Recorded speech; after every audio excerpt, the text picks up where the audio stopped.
중국 정부가 하고 싶은 것은 정부에서 CBDC라고 있습니다. 민간 가상화폐하고 다르게 이건 중앙에서 발행하는, 그러니까 익명성이 보장이 안 되는 화폐죠. 내일부터 알리페이 안 돼, CBDC 이걸로 결제해 하면 될 정도로 인프라가 깔려 있어요. 대체만 하면 되도록. 그래서 중국은 달러를 어떻게든 벗어나고자 하는 것들에 대한 수단으로 여러 가지의 방법을 찾고 있다. 대신 이제 중국 정부에서 그런 것들을 공식화하는 것과 동시에 정부에서도 CBDC를 발행할지, 이런 게 관전 포인트가 아닐까 싶습니다.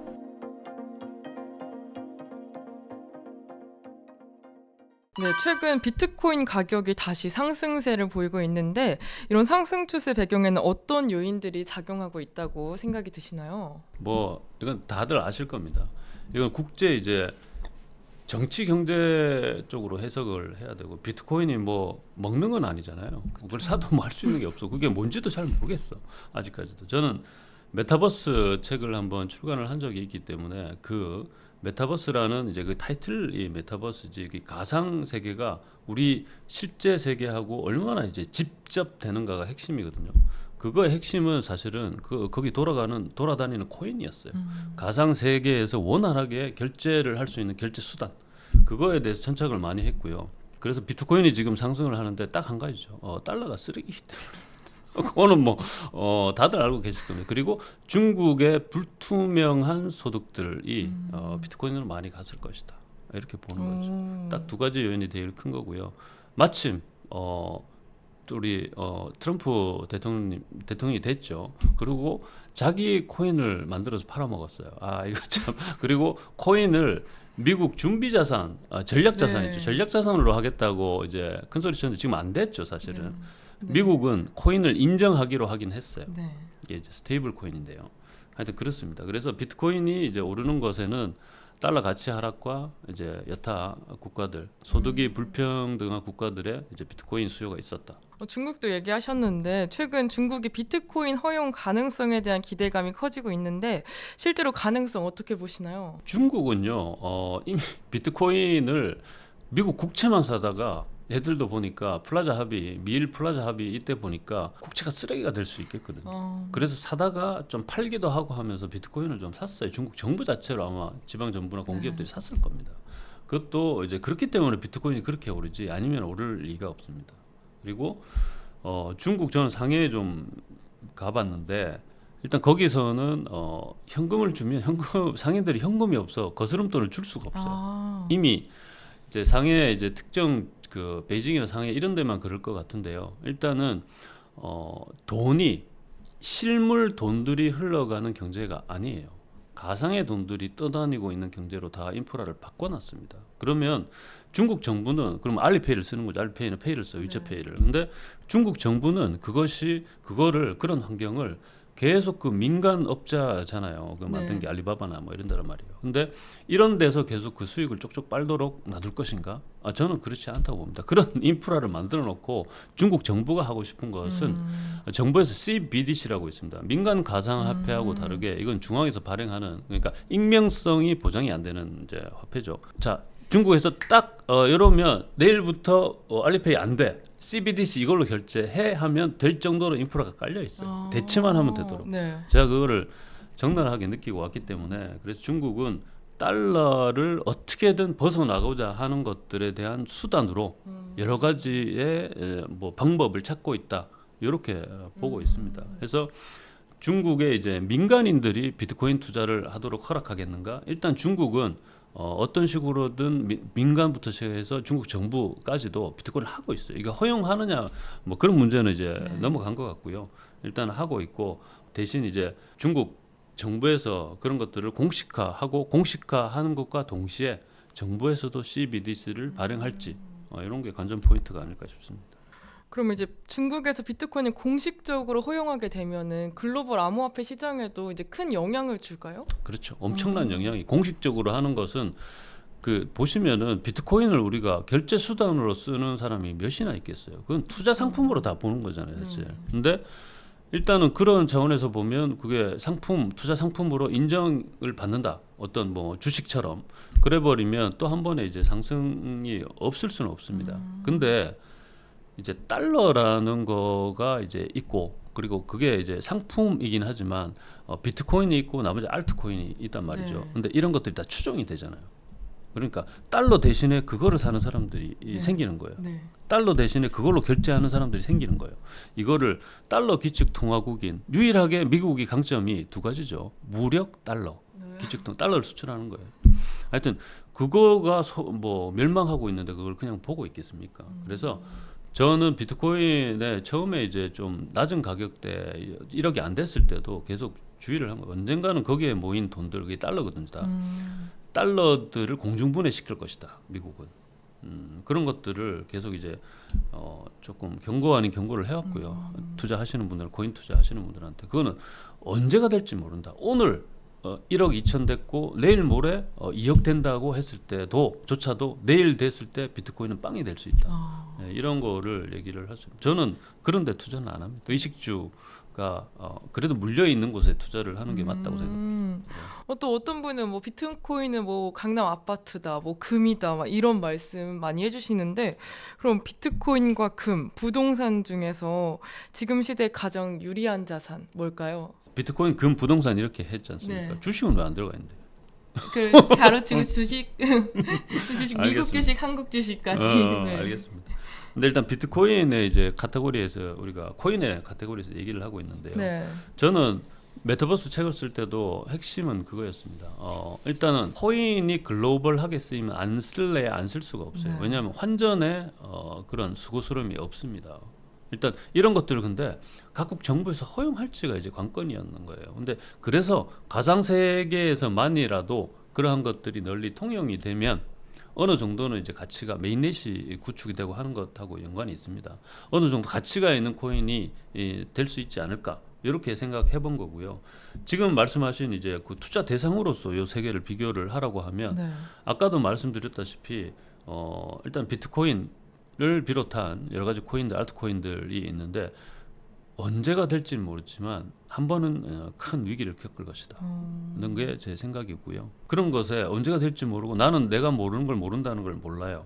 이런 곳에는 저는 원금을 잃어서는 안 되는 사람들은 투자를 하면 안 된다고 생각합니다. 다만 이게 나이대에 따라 다르긴 하더라고요.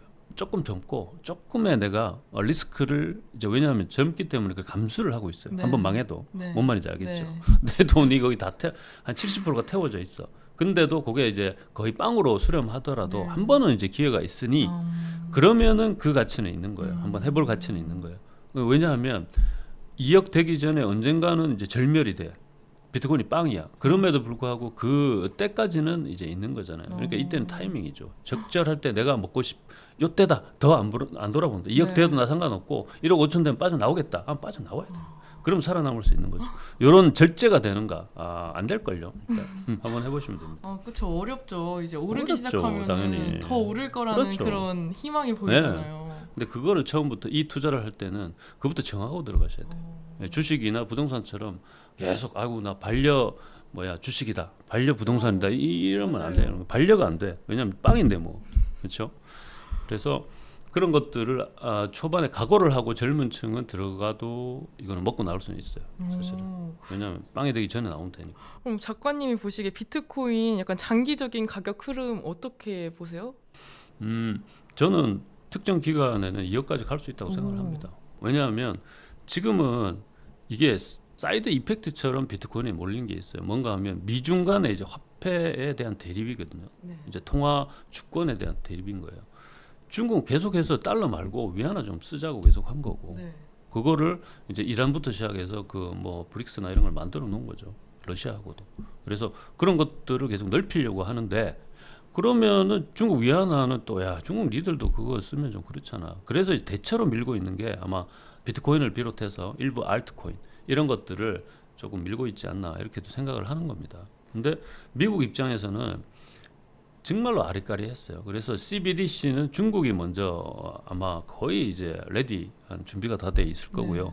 미국 같은 경우에는 연준에서도 야 우리가 달러가 있는데 이거 코인을 해버리면 우리 스스로 지금 무덤을 파는 거 아니냐 네. 이런 느낌이었어요. 근데 그러면 실기를 할 수 있죠. 사람들은 지금 글로벌하게 쓸 수 있는 결제 통화 수단에 열광하고 있는데 그래서 최근에 사실 미국도 한 가지를 내놨습니다. 스테이블 코인 같은 경우에는 달러 본위제의 스테이블 코인들 USDT, USDC 이런 것들을 결제 수단으로 쓰도록 하는 법안이 통과가 될 확률이 되게 높아요. 이 상태에 있기 때문에 그래서 일단은 그런 상태인데 그런 거를 보면 비트코인의 장기적인 흐름은 일단은 2억이나 여기까지는 갈지 안 갈지 모르겠지만 어느 정도는 쭉쭉쭉 갈지 않을까 싶습니다. 근데 그럼에도 불구하고 비트코인의 끝은 왜냐하면 정해져 있어요. 왜냐하면 비트코인은 의식주하고 아무 상관이 없고요, 일단. 그리고 이게 지금은 그것 때문에 좋아요. 뭔가 하면 이게 채굴량이 리밋 걸려 있어요. 채굴량의 한계가 있어요. 그것 때문에 희소성이다 뭐 이렇게 난리인데 이러한 것들이 이른바 결제 수단으로 쓸 수 있어요, 없어요? 없어요, 이런 것들은. 금이 뭐 그래서 금이다 이런데 금은 그래도 인류 고대로 거래에 진짜 실물 근거가 됐고요. 금 자체에 대한 인류가 이제 서포팅, 신봉하고 이런 것들이 있는데 비트코인이 모든 세대에 골고루 그러한 지지를 받고 있느냐? 아니죠. 일부만 받고 있고 일부 국가만 그걸 받고 있다는 거죠. 그래서 언젠가는 이제 파멸이 있을 수도 있다는 거고요. 그리고 다른 CBDC나 글로벌 통화 체제 무엇이 나왔을 때는 그 대체가 되지 않을까. 비트코인은 이제 좀 뒤안길로 사라질 수도 있다. 이렇게 봅니다. 저는. 근데 그래도 아직 비트코인이 1억 대니까 2억까지 가려면 좀 시간이 남았으니까 지금 매수해도 괜찮지 않을까요? 뭐 그래서 네. 제가 다시 말씀드릴게요. 30대 이제까지는 네. 30대 후반은 아니고요. 네. 20대 30대는 저는 한번 해볼 만하다고 생각합니다. 아. 왜냐하면 레버리지를 이렇게 해서 하라는 게 아니고요. 내가 네. 그래도 가진 돈이 좀 있어도 그때는 부모님 도움을 안 받으면 되게 미미한 금액이에요, 사실. 그 미미한 금액으로 뭐 막 초반부터 이제 하려면 왜냐하면 유동성이 너무 많이 풀려 있기 때문에 네. 이거를 긴축을 해가지고 돈 값어치를 높여놔야 되는데 그걸 안 하고 지금 또 돈을 약간 풀려고 긴금 내리면 돈 값어치가 없어지게 하는 액션을 취하고 있기 때문에 젊은 층에서는 되게 힘들다는 생각이 저는 들거든요. 그러면 한 방 아닌 한 방을 놀릴 수밖에 없는데 그나마 이게 비트코인이 좀 낫지 않을까 싶습니다. 네. 근데 비트코인이 막 활발해지면서 알트코인에 대한 관심도 많이 집중되고 있어요. 작가님이 보시기에 약간 주목할 만한 알트코인이 있을까요? 알트코인이 뭐 꼭 집어서 뭐 이거다 저거다 이런 거는 다 전문가 헛소리예요. 아무도 모르는 거예요. 네. 근데 저는 이런 건 있죠. 망하지 않는 것을 판별할 수는 있다고 봅니다. 그게 일단 계속 CBDC 얘기를 하는데요. 네. CBDC가 되더라도 민간 가상화폐는 남아 있어야 될 필요가 있어요. 왜냐하면 익명성이 요구되는 돈의 흐름이 되게 많거든요. 뭐 그림자 금융이라고도 하기도 하는데 글로벌하게 많습니다. 이런 것들을 그냥 바로 CBDC 해가지고 정부가 다 투명하게 하겠다? 이게 화폐 개혁이거든요. 이런 거 해서 수면 위로 올린다고 올려지느냐? 절대 그렇지 않습니다. 그래서 거기서 먹고 사는 사람들, 거기에 경제 이런 것들이 있기 때문에 그런 것들을 허용하지 않을 수 없습니다. 그러면 어떤 그런 민간 가상화폐가 살아남을 것인가를 보면 돼요. 그럼 이미 이제 나와 있어요. 레드페이라고 홍콩계 이제 결제 어떤 그 서비스를 하는 그런 회사입니다. 여기서 스테이블 코인 USDT 특히로 결제를 할 수 있는 그 생태계를 만들었어요. 한국에서도 일부 강남에서 그러고 있죠. 강남역이 찾아보면 있을 겁니다. 레드페이뿐만 아니고 스테이블 코인으로 내가 먹은 거를 결제를 할 수 있어요. 현실에서는 의식주가 해결이 되는 거죠. 네. 이렇게 되는 거가 스테이블 코인이 유력하고요. 그러고 있는데 저는 미국 반응을 봤거든요. 저거 미국이 저거 그냥 폭격 같은 거 하지 않을까 싶었어요, 솔직히. 왜냐하면 이게 달러의 이제 뭐랄까요, 그런 위험, 기축 통화에 대한 그런 중대한 도전이거든요, 사실. 그건 가만두는 나라가 아니에요. 무슨 다른 명분은 걸겠지만 홍콩 저거 날아가는 거 아닌가 싶었습니다. 그렇지만 나중에 봤는데 물밑 작업이 된 거였어요. 그러니까 레드페이가 스테이블 코인으로 결제를 하는 시스템을 만들었지만 스테이블 코인 자체가 USDT가 이제 손을 든 게 스테이블 자체도 그렇고 달러하고 1대1 매칭이 되는 그거를 스테이블 코인이라고 합니다. 달러 이제 본위제라고 하는데 옛날에는 달러는 금 본위제였다가 금 본위제를 안 했죠. 근데 지금 현재는 스테이블 코인 같은 경우에는 달러 본위제를 했어요. 주창을 했죠. 그리고 그거를 보던 미국이 그러면 그래? 그리고 달러를 쓴다는 거잖아. 그럼 미국 입장에서 또 손해볼 게 없거든. 왜냐하면 오히려 미국 내에서만 그렇게 쓰는 게 아니라 글로벌하게 다른 통화는 아작이 나겠지만 스테이블 코인을 쓰면 그 1대1로 달러가 매칭이 되니까 달러가 확산되는 거잖아. 그쵸. 달러 수요가 늘 거잖아요. 그렇죠. 그럴 것 같은데. 그러면서 그걸 허용을 해 또. 법이 만들어졌어요. 네. 스테이블 코인으로 결제할 수 있도록. 오. 그렇게까지 됐어요 지금. 그러면은 그건 망해요, 안 망해요? 안 망하죠. 네. 근데 문제는 스테이블 코인의 이제 그 예전 역사를 레퍼런스하면 미국 달러도 금본위제 하다가 금본위제를 깨고 헐헐 날았잖아요. 언젠가는 스테이블 코인도 달러 본위제를 안 할 거예요. 지금 그래서 지급 준비 달러를 걔들은 갖고 있어야 돼요. 스테이블 코인 회사라든지 네. 그거를 법으로 명기를 했거든요, 미국에서. 근데 언젠가는 그걸 끊고 자기들이 글로벌하게 더 그러니까 악화가 양화를 구축하는 거예요, 그게. 달러 말고 이거 쓰면 더 편리하잖아요, 사실. 환전 없어도 되죠. 그렇죠. 다 이거 네. 여기 가도 쓰고 각광받고 저기 가도 이거 스마트폰이면 되고 그럼 이걸 안 쓸래 안 쓸 수가 없어요. 근데 이렇게 글로벌하게 스탠다드가 되면 글로벌 스탠다드라고 하는데 이런 게 되면 이제 얘들이 힘이 더 있는 거죠. 그러면은 그때 되면 야, 그 달러 필요 없어 우리 그냥 우리 팔 우리가 흔들게 이래 버리면 이제 미국은 X 되는 거죠. 그래서 그거를 미국은 계속 모니터링을 하고 있을 겁니다.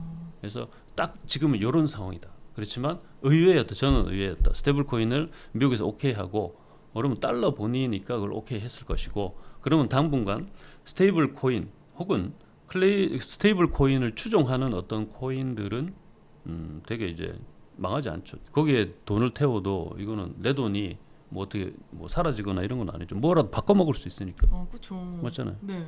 예, 그거예요. 그러니까 내가 내 원금이 손해 보지 않는 것에 투자하라는 게 꼭 부동산을 얘기하는 건 아니거든요. 네. 이런 식의 결제의 매개가 되는 것들은 투자 아닌 투자를 해놓는 거예요. 이 코인이 또 웃기는 게 무슨 이렇게 하면 알 까듯이 무슨 에어드랍 같은 거 막 해주고 하더라고요. 맞아요. 예, 그런 게 이제 재미있겠죠. 그리고 또 네.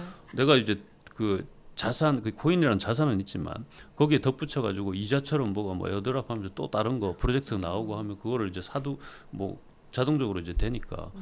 그러한 것들이 뭐 앞으로 어떤 식으로 작용을 할지는 한번 봐야 되는 거죠. 또 작가님께서 이제 디지털 화폐랑 생성형 AI, 메타버스가 이렇게 연결돼 있다고 말씀해 주셨는데 이런 기술적 혁신들이 앞으로 비트코인이나 금융시장에 어떤 새로운 기회를 제공해 줄까요? 이거는 뭐 이제 이거 다 연결돼 있는 거 맞거든요. 네. 생성형 AI도 이제 가상 지금 챗GPT 안 돌리고 뭐 일하는 사람이 있어 보고서라든지 저도 글 쓸 때 없죠. 일단 초안을 그걸로 딱 하거든요. 물론 프리미엄 컨텐츠 제가 하는 프리미엄 컨텐츠는 순수 제가 이제 적죠. 그거는 그런데 대부분 이제 검색을 하는 것들의 대부분의 컨텐츠는 챗GPT를 쓴다고 보셔야 네. 됩니다. 물론 검수는 하겠지만 사람이 해서 이런 것들 그리고 메타버스는 이제 지금 생각을 해보세요. 메타버스라고 말을 하니까 메타버스 이제 망했지 이렇게 생각하지만 챗 GPT를 쓰는 거 그리고 카톡을 쓰는 거 그리고 비대면으로 하는 모든 우리가 액션들 뭐 줌이나 지금 이 방송이 송출되는 거 유튜브에 송출되는 거 이런 것들은 사실은 가상이죠. 이게 현실이 아닙니다.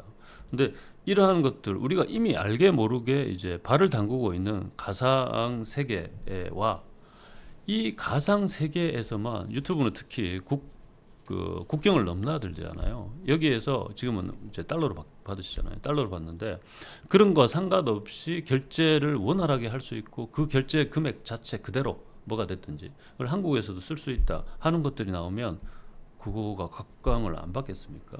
해서 이런 것들은 시간의 문제지 무조건 나올 수 딱 봐도 그게 수요가 없더라도 수요를 창출하면 무조건 그거 편하기 때문에 쓸 수밖에 없습니다. 그래서 여기서 혁신은 그러면 이제 더 이제 원초적인 문제, 원론적인 문제죠. 그럼 달러를 대체할 뭐가 돼버리면 미국한테 내가 뭐 맞지 않을까?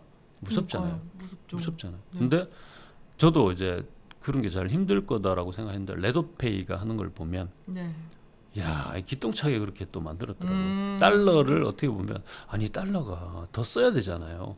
한국에 워낙 뭐 저건 뭐 쓰레기 같은 돈인데 달러를 쓰게 하면 되지 않을까요? 스테이블 코인으로 결제하면 이게 달러랑 똑같아. 네. 이렇게 꼬시는 거잖아요, 그게. 네. 야, 이걸 하더라고요. 그러니까 이런 게 혁신이고 이제 아이디어죠.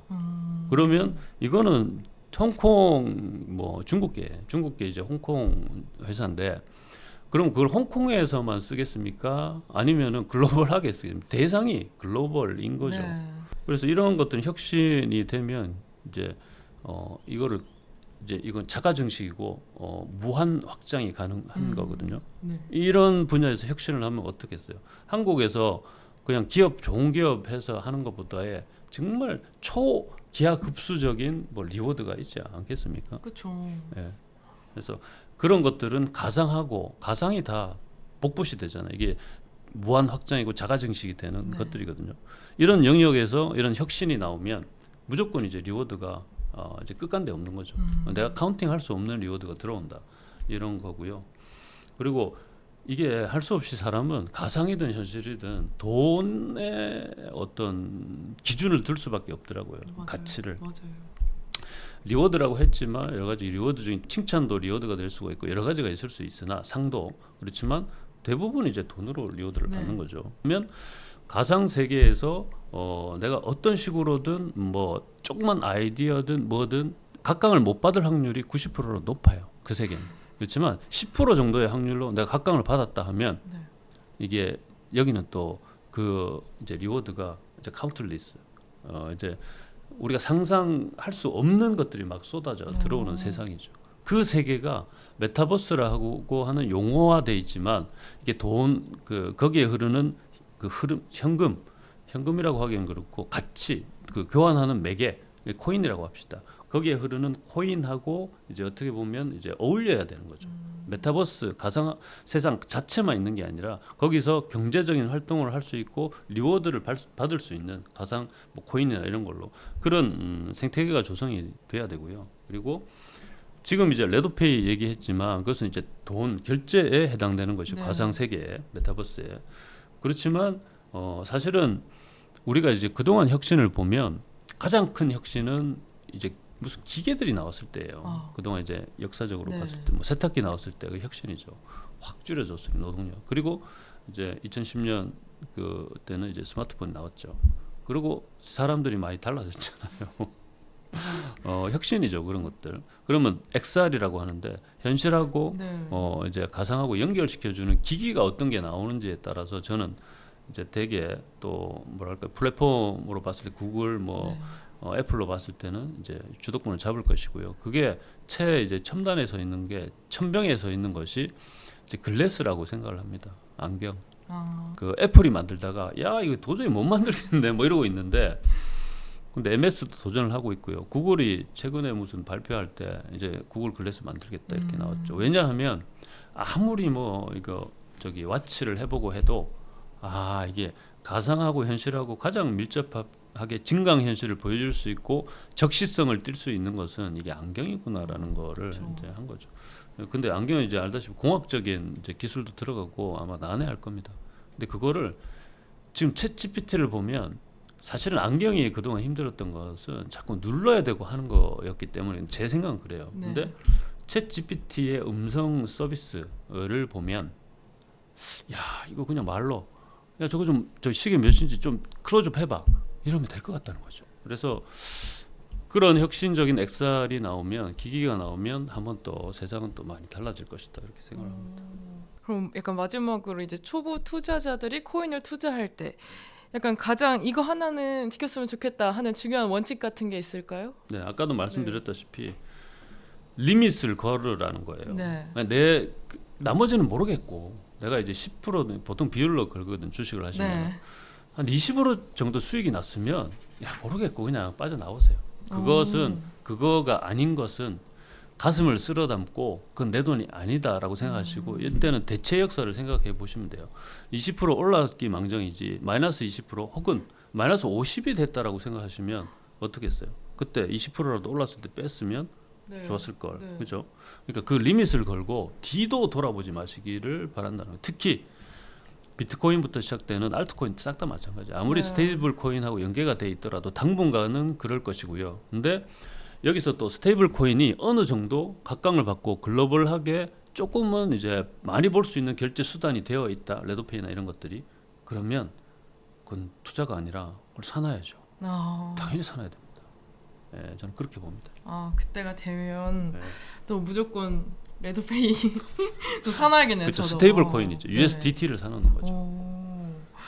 작가님 오늘 진짜 좋은 말씀, 재밌는 말씀 덕분에 이제 저희 구독자분들도 이제 투자와 판단에 분명한 나침판이 되셨을 것 같은데 저희 성공의 진심인 구독자분들께 한 말씀 부탁드립니다. 저는 일단은 이게 성공이라는 것도 아까도 이제 뭐 코인이나 이런 데는 이제 적당하게 리밋을 걸고 빠져나오는 게 중요하다고 말씀을 드렸는데요.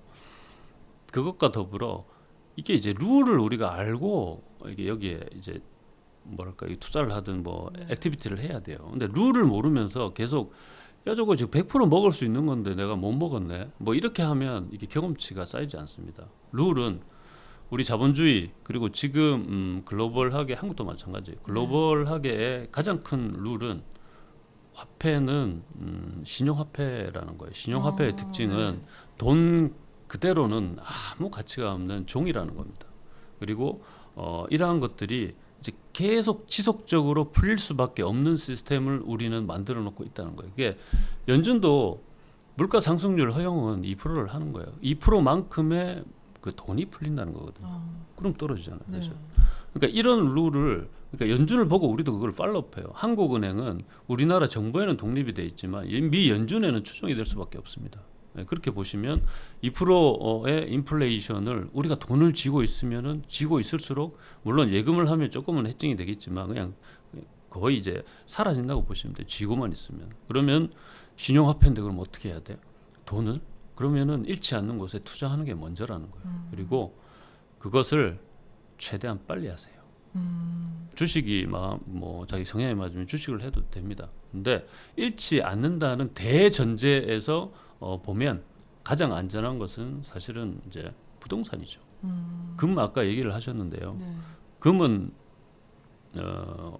월급쟁이가 그 금을 사서 아무런 득이 있을 수 없어요. 사고 파는데 이제 수수료도 그렇지만 금을 사놓고 우리는 공부를 하지는 않아요. 그렇죠. 네. 그것은 누가 사는가 하면 조금 이제 직업이 좋으신 분 그리고 거기에 디벨롭이 되면 내 몸값이 어느 정도가 뭐 5천에서 1억씩 뛸 수 있는 사람은 금을 사놓고 잊고 그리고 일에 집중하면 되는 거예요. 그 용도로 사는 거지. 우리 같이 월급쟁이고 투자도 막 공부해서 해야 되고 수익률도 봐야 되고 이런 사람이 금을 사놓고 있다? 어불성설이죠. 그래서 비트코인은 그런 아까도 코인 얘기도 리밋을 걸고 하시라 했는데 잃지 않는 투자를 하기에는 저는 이제 한국에서는 부동산이 가장 좋지 않을까. 서울 수도권 아파트 특히 그렇게 생각하고요. 그리고 이러한 이제 신용화폐나 여러 가지 것들 룰을 어느 정도 인지를 했으면 가장 빠른 허리업 해서 뭘 하나 지금 근데 많이 올랐다 뭐다 따지지 마시고요. 왜냐하면 이게 필수제가 가지는 그런 게 있습니다. 외곽에 가서 수도권 서울 수도권 외곽에 가셔가지고 괜찮은 것들을 자기가 보시고 꼼꼼하게 할 겁니다. 처음에는 그런 것들을 제 책에 이제 나와 있는 공식을 대비를 해보셔가지고 그렇게 하나 사두시면 자동 공부가 되고요. 그리고 자본주의의 룰을 적나라하게 아실 겁니다. 자본주의 룰과 이제 공식들을 확실하게 알려면 작가님 책을 그렇죠. 꼭 봐야겠네요. 여기 이제 나갈 것 같은데 그림으로 이기는 투자자의 생각법 생각을 해야 되는 거죠. 근데 그냥 생각만 처하고 있으면 안 되죠. 그쵸. 경험을 해야 됩니다. 그러려면 최대한 빨리 잃지 않은 곳에 투자를 하고 그리고 계속 리플렉션이라고 하죠. 왜 이렇게 됐을까? 왜 금리가 이렇게 되면 어떻게 될까? 왜 올랐지? 성찰을 하는 거예요. 그래서 생각을 하라는 거예요. 생각을 안 하고 남이 얘기해 준 것만 그렇게 따라다니고 하니까 이러도 왜 이랬나 모르고 이제 남아 있는 게 없는 거예요. 그렇게 살면 안 되면 자본주의는 그러면 돈이 털립니다. 그래서 마지막에는 조금 빨리 투자에 하시고 최대한 자본주의의 룰을 온몸으로 느끼기를 바란다는 그런 말씀을 드리겠습니다. 저희 구독자분들도 이 영상을 보고 정말 성공적인 투자하셨으면 좋겠습니다. 저도요. 네, 저희 인터뷰가 오늘 도움이 되셨다면 저희 구독과 좋아요, 알림 설정까지 부탁드립니다. 저희는 또 다음에 더 재미있는 인터뷰로 찾아뵙겠습니다. 감사합니다.